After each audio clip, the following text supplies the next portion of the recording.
Après sa rencontre avec les différents groupes armés, Blaise Compaoré, médiateur dans la crise malienne, envoie un messager au président de la République par intérim. Objectif, voir comment engager rapidement le dialogue avec les bandits armés. 10 octobre, journée mondiale de la santé mentale, le Lions Club Bamako-Yélin en profite pour venir en aide aux déficients mentaux du congé, cela à travers une chaîne de solidarité lancée aujourd'hui même. Les meilleurs sportifs et meilleurs reporters dans le domaine de la saison 2011-2012 ont été distingués. C'était hier soir à la première édition de la nuit de l'association des journalistes sportifs du Mali, les moments forts de la soirée dans cette édition. Mesdames et messieurs, bonsoir et bienvenue à cette édition que nous ouvrons par le communiqué du Conseil des ministres qui s'est réuni aujourd'hui. Nyanya Aliou Traoré avec moi et fin prête pour la lecture du communiqué. Bonsoir Nyanya. Bonsoir Aïssata Ibrahim Maïga. Bonsoir également à tous nos téléspectateurs. Merci de votre présence. Au chapitre des mesures législatives, sur présentation du ministre des Affaires étrangères et de la coopération internationale, le Conseil des ministres a adopté 2 projets de loi autorisant la ratification de l'accord de prêt signé à Djeddah le 20 juin 2012 entre le gouvernement de la République du Mali et la Banque islamique de développement BID pour le financement du projet d'appui au programme de logement social à Bamako. L'accord Distina A, signé à Djeddah le 20 juin 2012 entre le gouvernement de la République du Mali et la Banque islamique de développement pour le financement du projet d'appui au programme de logement social à Bamako. Dans le cadre de sa politique nationale d'aide aux couches défavorisées, le gouvernement du Mali a entrepris la construction de logements sociaux à travers les pays afin de favoriser l'accès du plus grand nombre de Maliens à un logement décent et à moindre coût. À cet effet, il a signé avec la Banque islamique de développement un accord de prêt d'un montant de 4 180 000 dinars islamiques, soit 3 266 millions de francs CFA environ, et un accord Distina A d'un montant de 4 112 440 dinars islamiques, soit 4 550 millions de francs CFA environ pour le financement du projet d'appui au programme de logement social à Bamako. Ce projet vise la construction de 1000 logements sociaux à Bamako. Le financement de la Banque islamique de développement porte sur la construction de 500 logements. L'État du Mali fournit les terrains et finance à travers le budget de l'Office malien de l'habitat la construction des 500 autres. Sa réalisation participera à l'amélioration du cadre de vie et à la lutte contre la pauvreté dans le district de Bamako. Au chapitre des mesures réglementaires sur le rapport du ministre de la Culture, le Conseil des ministres a adopté un projet de décret portant classement de la cathédrale de Bamako dans le patrimoine culturel national. La loi du 30 décembre 2010, qui a modifié celle du 26 juillet 1985, relative à la protection et à la promotion du patrimoine culturel national, dispose qu'un bien matériel ou immatériel, en raison de son importance pour l'histoire, l'art, la pensée, la science et la technique, peut faire l'objet d'une protection par son classement dans le patrimoine culturel national. Le présent projet de décret vise à permettre le classement dans le patrimoine culturel national de la cathédrale de Bamako, construite en 1925 et 1936 dans le style romain byzantin. Bâtie en pierre sur 48 mètres de longueur et 12 mètres de largeur, elle se présente comme un témoignage à la fois historique, culturel et architectural. Le classement dans le patrimoine culturel national permettra d'assurer la sauvegarde et la promotion de cet important édifice religieux. Au chapitre des mesures individuelles, le Conseil des ministres a procédé aux nominations suivantes. Au titre du ministère de la Défense et des anciens combattants, aux fonctionnaires de défense auprès du ministère de l'Enseignement supérieur et de la Recherche scientifique, colonel Tchaoulé Satigui Sidibé. Aux fonctionnaires de défense auprès du ministère de l'Élevage et de la Pêche, colonel Tchenan Dambeli. Chargé de mission, colonel Djaran Kone. Directeur des ressources humaines, commissaire colonel Fakourou Keita. Directeur adjoint des écoles militaires, colonel Sitafa Traoré. Directeur adjoint du service social des armées, colonel Fadjo Sinayoko.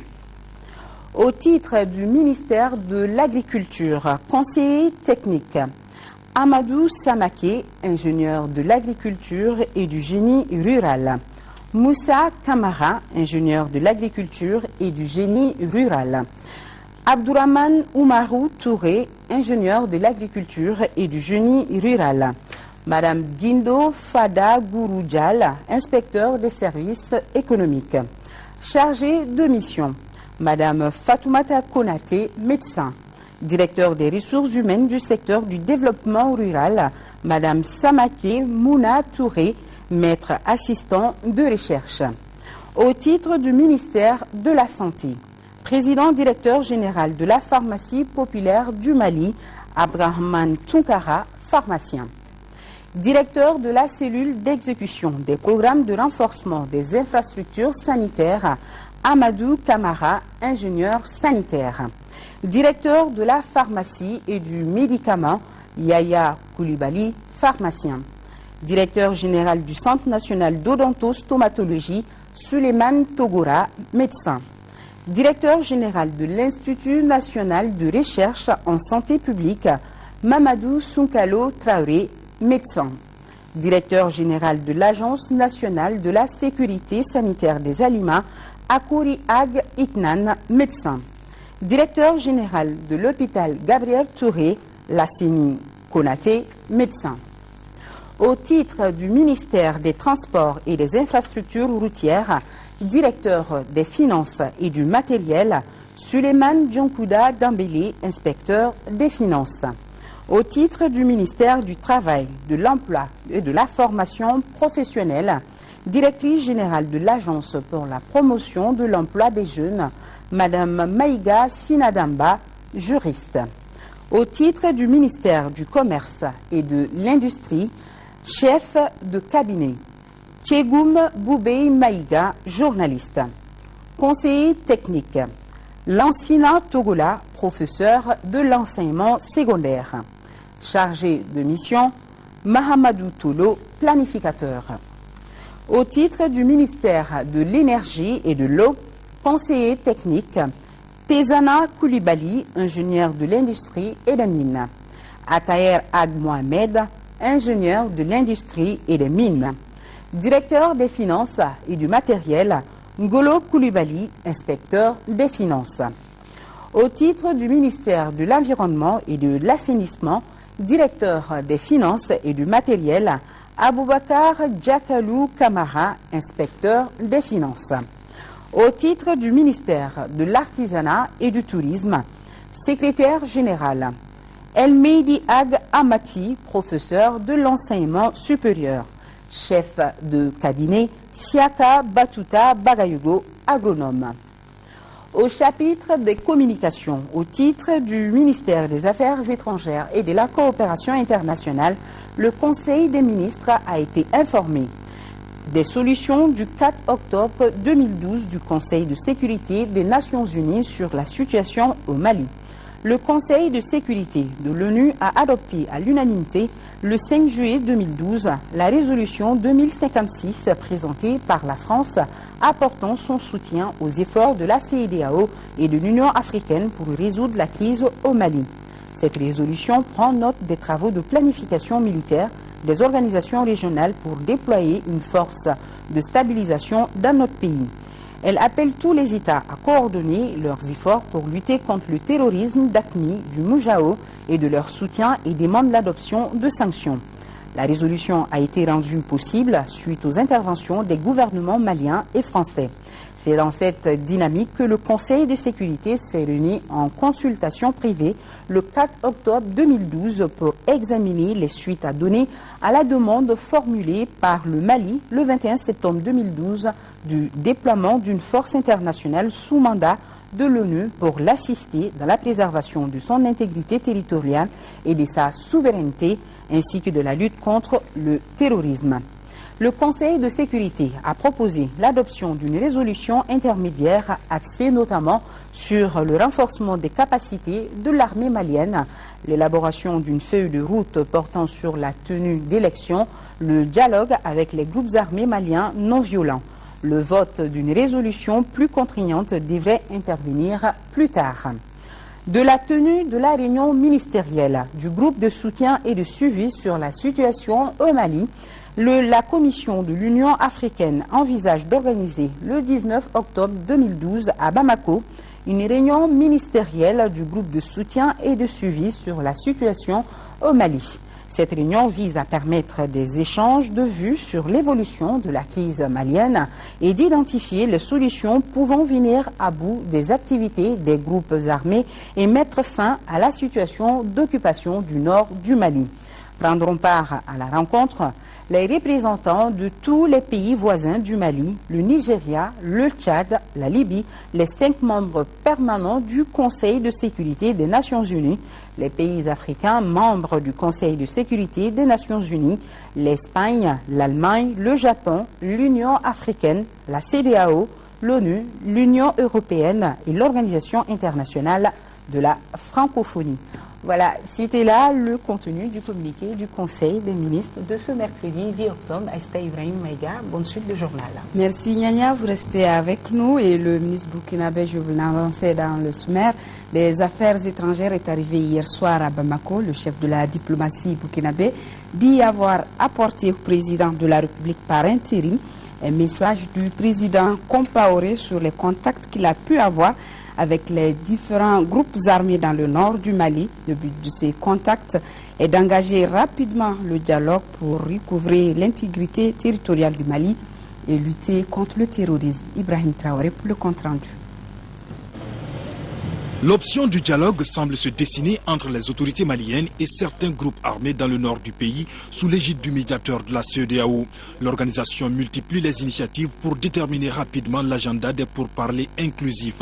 Le ministre burkinabé des Affaires étrangères, émissaire du président du Faso, estime que le dialogue en vue devra aboutir à l'établissement d'un accord global définitif de paix, de stabilité et de développement. Le président du Faso, médiateur de la CEDEAO, m'a demandé de venir faire au président Dioncounda l'état d'évolution des contacts qu'il a pu avoir avec les différents groupes et de recueillir évidemment les points de vue du président Dioncounda sur comment on peut le mieux coordonner tous ces efforts dans le but d'aboutir à l'objectif ultime que nous poursuivons tous, à savoir réunifier le Mali, préserver les libertés fondamentales, les droits humains et lutter efficacement contre la présence de groupes terroristes qui compromettent en réalité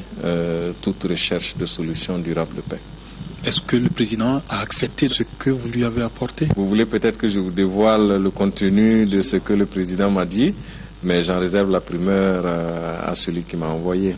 Dans le même temps, le ministre Bassolé annonce qu'une action militaire se prépare. Le but, faire face aux crimes organisés et au terrorisme dans le Sahel, notamment au Mali. Dans la situation actuelle du Mali, nous aurons besoin de l'usage de la force pour éradiquer ce qui représente aujourd'hui un danger pour tout le monde, c'est-à-dire l'intégrisme et le terrorisme.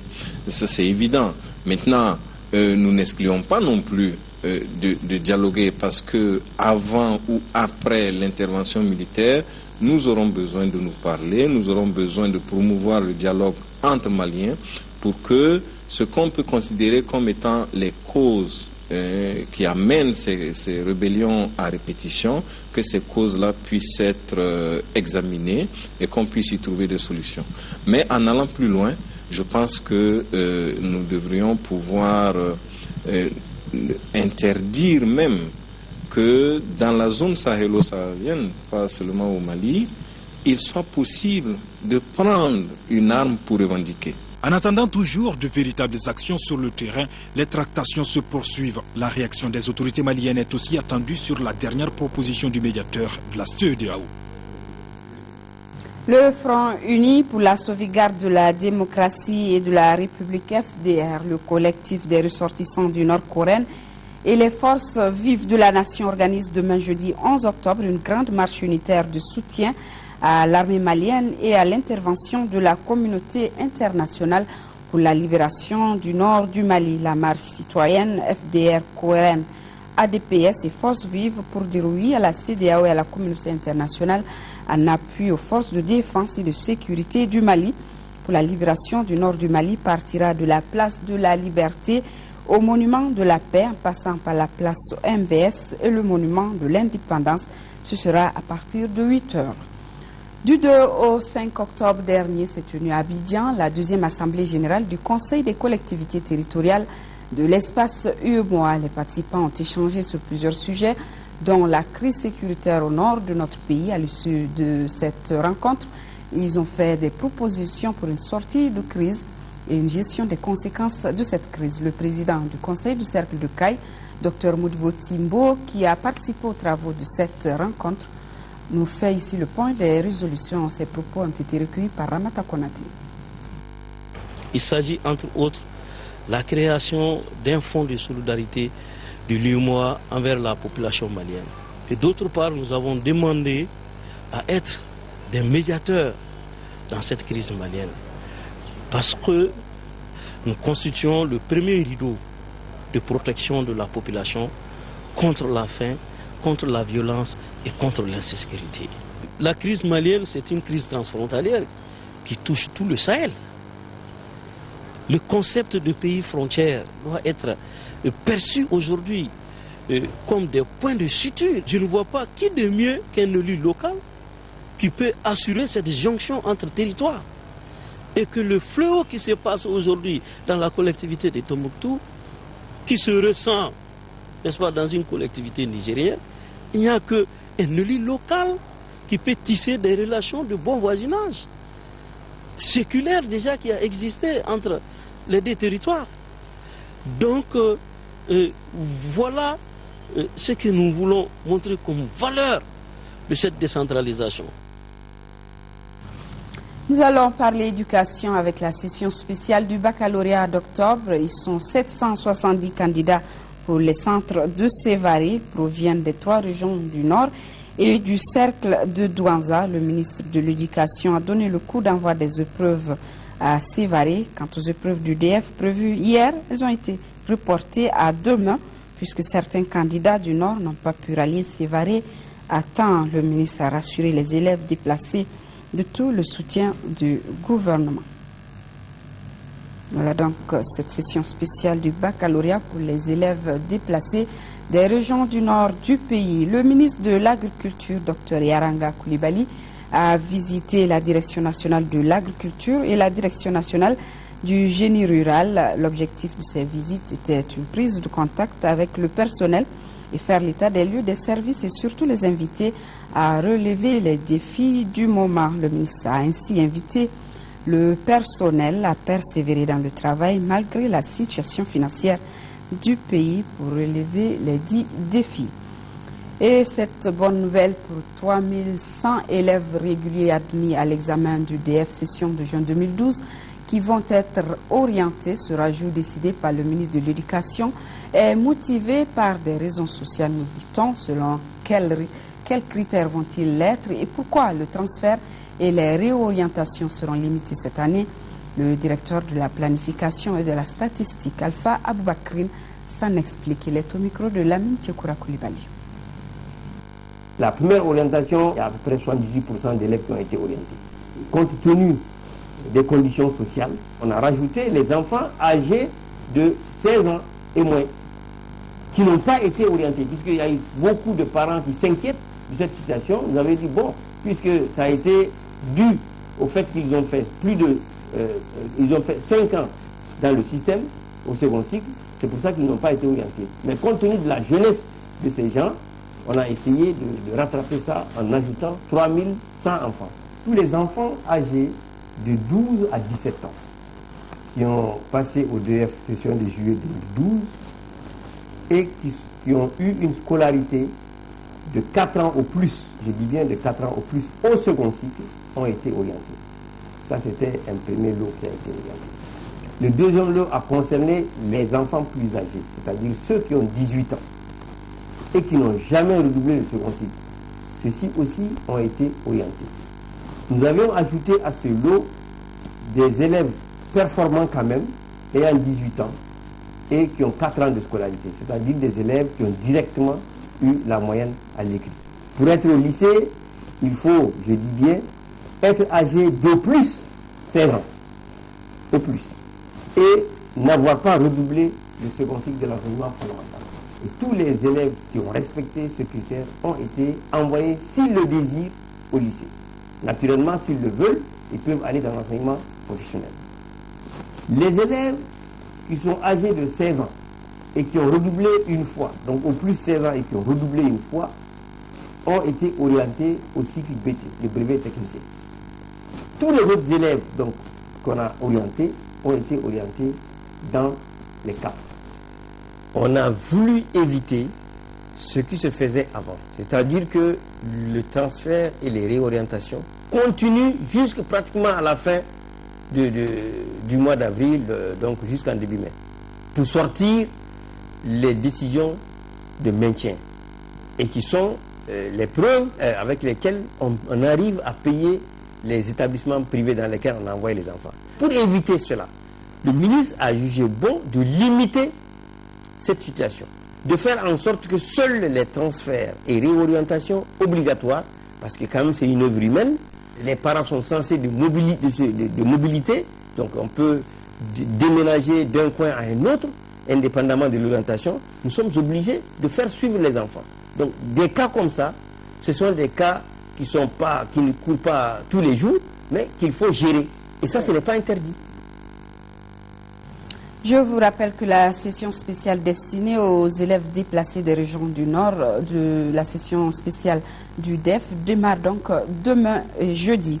Du nouveau à Bamako, dans le domaine de la formation toujours, l'Institut supérieur des techniques économiques, comptables et commerciales vient d'ouvrir ses portes. Ce veut un cadre de formation pour les futurs managers et créateurs d'entreprises africaines de la sous-région situé à Amdalayaci. Il a été inauguré samedi par le ministre de l'Environnement et de l'Assainissement, représentant son collègue de l'enseignement supérieur, Fadima Keita, pour le compte-rendu.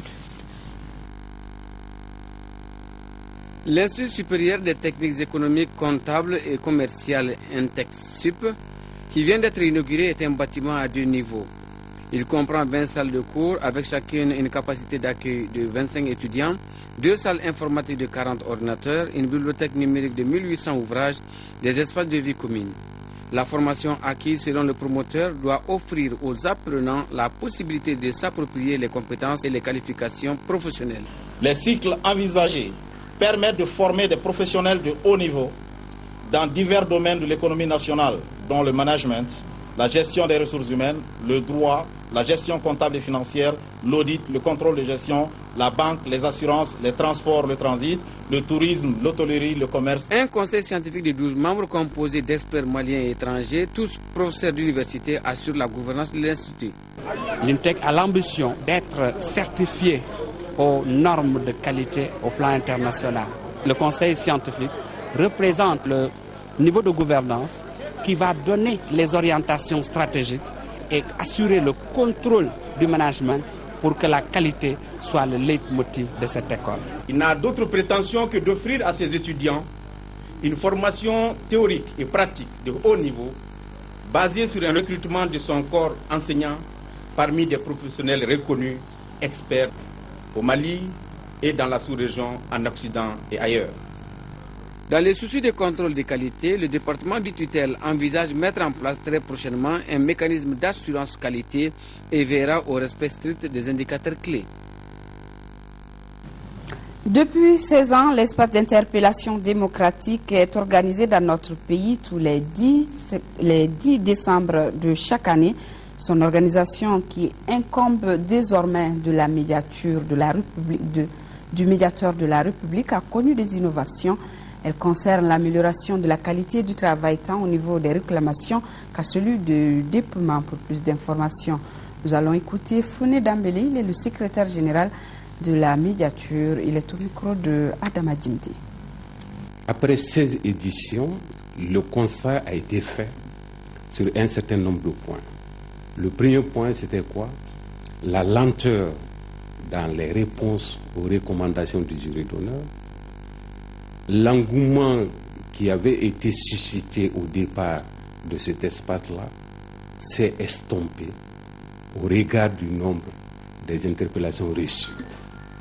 Après avoir fait ces grands constats, le jury d'honneur a recommandé qu'il fallait confier l'organisation de cet espace-là à une administration ou une autorité indépendante qui est à même de garantir une certaine neutralité, une certaine impartialité dans le traitement des réclamations. En application de cette recommandation, le gouvernement de la République du Mali a pris un décret en 2012 pour confier l'organisation de l'EID au médiateur de la République. Avec le transfert au médiateur de la République, cette année, le médiateur a pris un arrêté portant un règlement intérieur de l'EID. Cet arrêté-là, dans ses grandes articulations, prévoit une commission nationale d'organisation qui regroupe l'ensemble des représentants des départements ministériels et les organisations les plus en vue de la société civile dans le domaine de la défense et de la protection des droits de l'homme. Le deuxième organe qui est prévu, c'est ça qu'on appelle la commission de dépouillement. Voilà le secrétaire général de la médiature et l'espace d'interpellation démocratique dont l'organisation incombe désormais au médiateur de la République qui a connu des innovations. Tous les pèlerins de la filière gouvernementale ont accompli la Umrah entre le 6 et le 10 octobre dernier à la Mecque. Cette phase du pèlerinage qu'on appelle également petit pèlerinage s'est bien déroulée selon nos envoyés spéciaux Mamadou Nyamandjara et Karunga Konati.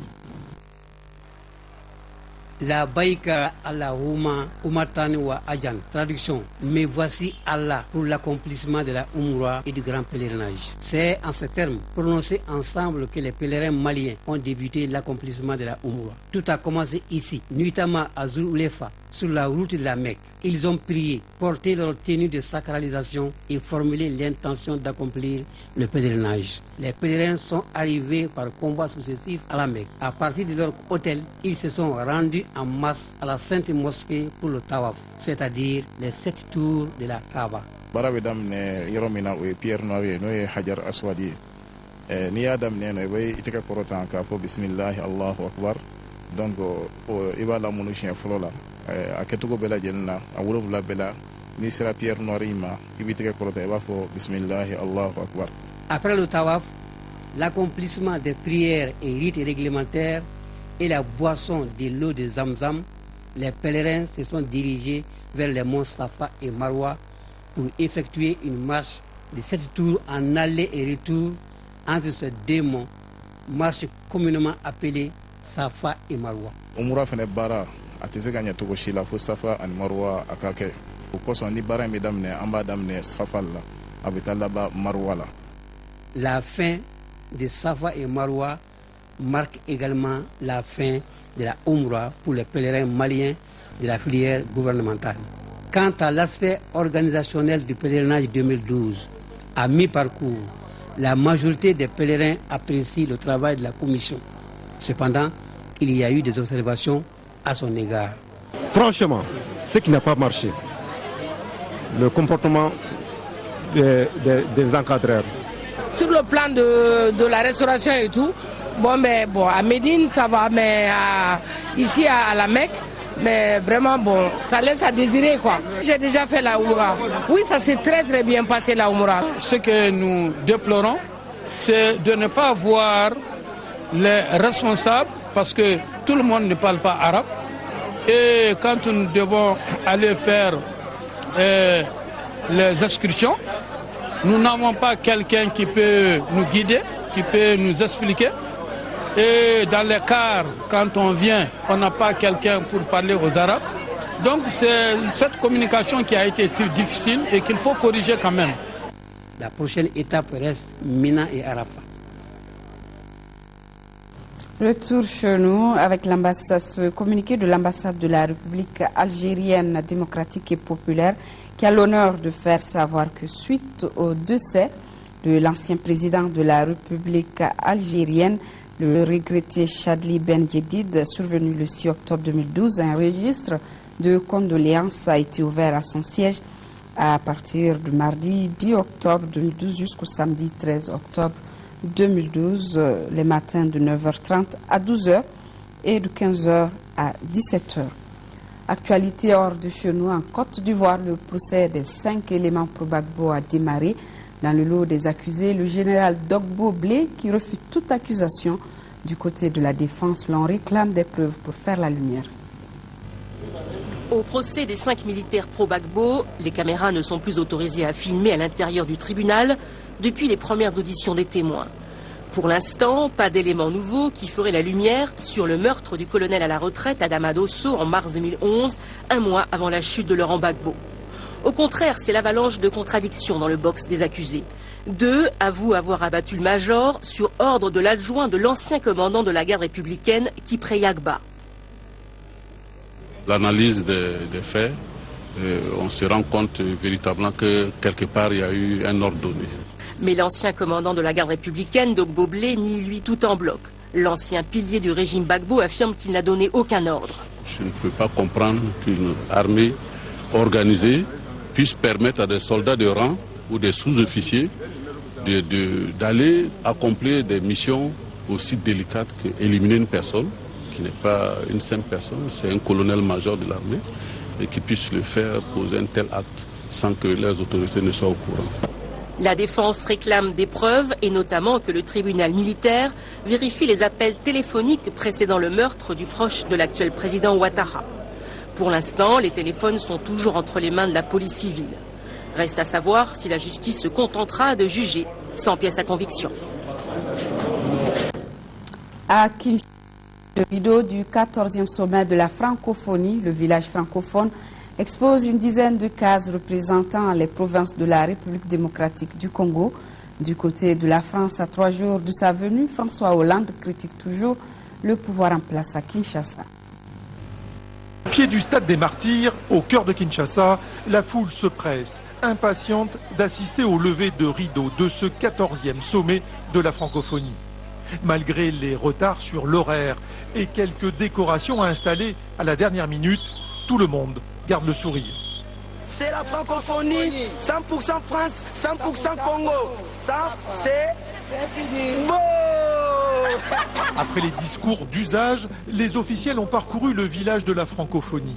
Des dizaines de stands représentant les provinces de la RDC, des entreprises, des partenaires, des pays membres. Une vision de ce monde qui possède en partage le français et quelques défis à relever. Face à l'anglais et face au chinois, la francophonie est un peu en perte de vitesse. Mais nous voulons vraiment que ce moment soit un départ avec Kinshasa, où nous voulons relever le défi des hommes d'affaires francophones. C'est très important pour moi. Et les ponts, ça se passe toujours dans les langages. Et c'est dans les dialogues qu'on peut toutefois arranger des choses. Et entre amis, toute vérité est bonne à dire. C'est pour cela que le président français, à 3 jours de sa visite à Kinshasa, a vertement critiqué la situation démocratique dans le pays. Les polémiques sont normales en démocratie. Le plus important, c'est qu'aujourd'hui, l'ensemble de la population congolaise est réunie pour célébrer la francophonie. Kinshasa a cependant répondu que ces critiques n'avaient aucune réalité et que le voyage de François Hollande serait très utile pour compléter son information. Un rectificatif a apporté au communiqué relatif à la marche pacifique FDR Coren. Une erreur nous a fait associer l'ADPS à cette marche. Bien au contraire, l'ADPS se désolidarise de l'initiative et a tenu à le préciser dans un communiqué envoyé à notre rédaction. Toutes nos excuses donc pour cette inattention indépendante de notre volonté. La mise en place de projets de montant de près de 30 milliards de francs CFA qui permettront l'accès facile à l'eau potable des populations. C'est l'objectif principal de la 5e session du conseil d'administration de la SOMAPEP SA, Société malienne du patrimoine de l'eau potable. L'examen du bilan des activités de l'année 2011 et du trimestre 2012 était également à l'ordre du jour de la session. Lors de cette session, il a été question de projets d'un montant cumulé de près de 30 milliards de francs CFA qui contribueront à renforcer considérablement l'accès à l'eau potable des populations. Il y a des projets structurants qui sont en chantier Et vous avez le projet d'alimentation en eau potable de la ville de Bamako à partir de Kalaban-Koro, donc qui est un projet financé par la Banque islamique de développement, financement qui a été obtenu avec une implication forte du ministère de l'énergie et de l'eau.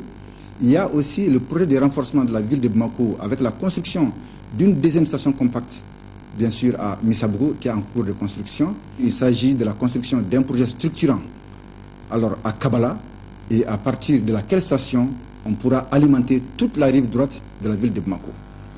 La Somapep SA, Société malienne de patrimoine de l'eau potable, est une nouvelle société issue de la restructuration des secteurs de l'électricité et de l'eau potable, ayant conduit à la séparation des deux secteurs. Deux sociétés d'eau ont été créées, une société d'exploitation, qui est la Société malienne de gestion de l'eau potable, qui est bien connue par le public, parce que c'est elle qui émet les factures, donc qui est chargée de l'exploitation, et une société de patrimoine qui est chargée du développement du secteur, donc des investissements. Au terme de l'exercice 2011 de la Société malienne de patrimoine de l'eau potable, d'énormes efforts ont certes été consentis, mais les défis à relever restent toujours importants quant à l'amélioration de l'accès à l'eau potable des populations. Voilà, c'était un reportage signé Rachel Tessougué et ce communiqué de presse sur la base des prix fournisseurs du mois d'octobre 2012. Les prix indicatifs plafond à la pompe des produits pétroliers en vigueur restent inchangés, excepté le prix non subventionné du gaz butane. À titre de rappel, ils sont de supercarburant sans plomb, 730 francs, pétrole lampant, 545, gasoil, 645, distillate diesel oil, 645, fuel oil, 455 jet à 1 libre. Il faut noter que le prix subventionné du kilogramme de gaz butane est de 584 francs CFA. Par conséquent, le prix de la vente de la bouteille de 2,75 kg est de 1605 francs CFA et celui de la bouteille de 6 kg est de 3500 francs CFA. Quant au prix non subventionné du kilogramme, il est de 1190 francs CFA. Le Mali, à l'instar des autres pays du monde, célèbre chaque 10 octobre la journée mondiale de la santé mentale. Dans notre pays, l'événement a été marqué par le lancement des activités du Lions Club Bamako-Yélin, qui a organisé une chaîne de solidarité avec ses partenaires financiers pour venir en aide aux déficients mentaux de l'hôpital du Point G. Le compte rendu de Daouda Sidiki Diarra.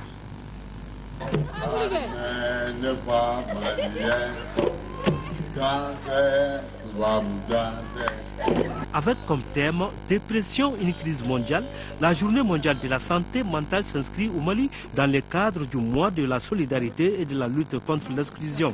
Le Lions Club Bamako-Yélin, qui est sensible aux efforts consentis par l'équipe sciatique du Point G pour humaniser ce centre, a bien voulu apporter sa contribution en améliorant les repas quotidiens des malades. Chaque semaine, nous donnons à manger aux malades mentaux les lundis, les mercredis, les jeudis. Et tout ça, c'est grâce à l'aide de nos sponsors.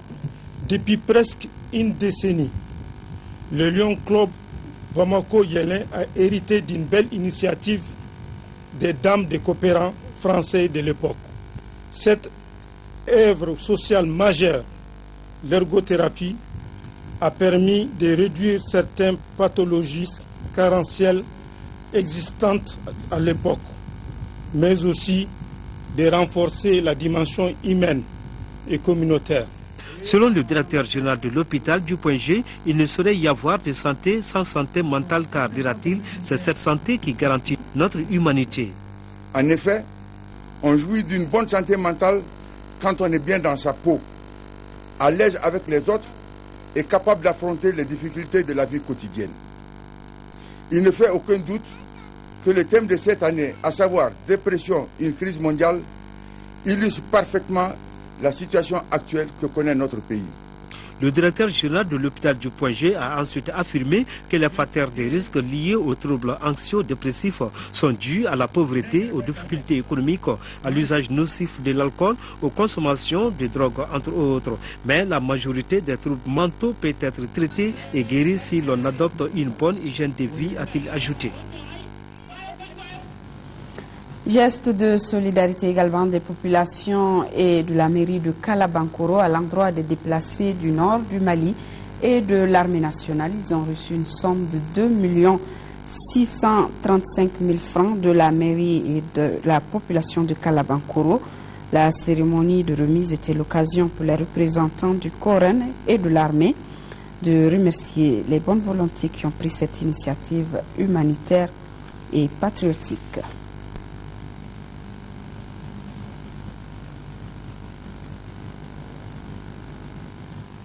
Le directeur des écoles militaires a le plaisir d'informer les candidats au concours d'entrée à l'école des sous-officiers de Banankoro, session de août 2012, que la liste des admissibles est déjà disponible à la direction des écoles militaires à Djikoroni, para ex-service national des jeunes, à l'école de gendarmerie à Faladje, à l'état-major de la garde nationale à Ntomikoro-Bougou, au ministère de la Défense et des anciens combattants, au Prytanée militaire de Kati et à l'état-major de l'armée de terre. Les candidats ne seront déclarés définitivement admis qu'à l'issue de la visite médicale. Les SOFA de la République, un regroupement de jeunes, se lancent dans une vaste campagne de nettoyage de certains marchés de Bamako. L'objectif est d'assainir ces lieux qui doivent être des cadres propres pour le bien-être des populations. Après le marché de Médine, les SOFA étaient ce matin à Bomboli-Niari, en Golonina. Les responsables de Bomboli-Niari qui ont salué ce geste des jeunes des SOFA de la République, les organisateurs de cette campagne comptent sur les autorités municipales pour la collecte et le ramassage des ordures. Et en sport, mais pas sur le gradin, les meilleurs reporters sportifs en radio, presse écrite et télévision et les meilleurs sportifs de la saison 2011-2012 ont été désignés hier à l'hôtel Laïko Amitié. C'était lors de la première édition de la nuit de l'association des journalistes sportifs du Mali, initiatrice de l'événement. Abdul Karim Kaba. Récompenser les meilleurs et rendre hommage aux anciens, tel est l'objectif de cette première édition de la nuit de l'association des journalistes sportifs du Mali, AJSM. En tout, 10 personnes ont reçu des trophées et des cadeaux. Ces lauréats ont été choisis à la suite d'un vote des différentes rédactions. Dans son allocution, le président de l'AJSM n'a pas manqué de souligner les conditions difficiles auxquelles les reporters sont confrontés. Si la nuit AJSM est une véritable fête, elle doit aussi nous permettre de faire part des conditions difficiles de travail auxquelles les journalistes sportifs font face, à côté des récurrents problèmes liés au manque de formation et de matériel de travail. Les difficultés d'accès à l'information s'ajoutent aux attaques verbales et même physiques de certains citoyens qui, pourtant, sont nos auditeurs, lecteurs et téléspectateurs. En football, Alou Badra Diallo a été désigné meilleur entraîneur de la saison 2011-2012. Cette année, avec le Djoulouba AC, il a joué 30 journées du championnat sans défaite. Le jeune gardien de but du Djoulouba AC, Ali Rango, meilleur joueur du championnat. Ousmane Assissé du Stade Malien de Bamako, meilleur buteur avec 20 réalisations. En football féminin, Fatmata Diarra de l'AS Mandé, meilleure joueuse. En basketball, Djenabou Sako de Djoulouba AC, meilleure joueuse. Et Moussa Kone du Stade Malien de Bamako, meilleur joueur. La JSM a donné un prix spécial dénommé Prix Habib Sissoko, président du Comité national olympique et sportif du Mali, à l'Union sportive de Bougouni, détentrice de la dernière édition de la Coupe du Mali. Chez les reporters, Suleiman Bobo Tungara de l'Essor a été retenu comme meilleur reporter en presse écrite.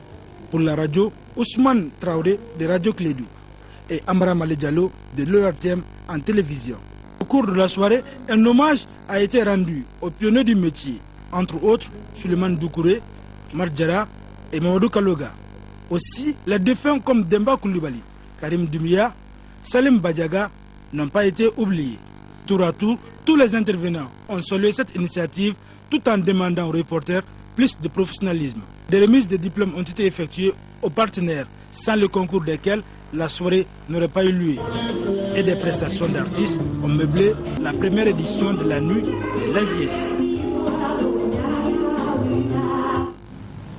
Très belle soirée, félicitations aux différents et au meilleur reporter, que donc tout le monde soit meilleur, c'est toujours mieux.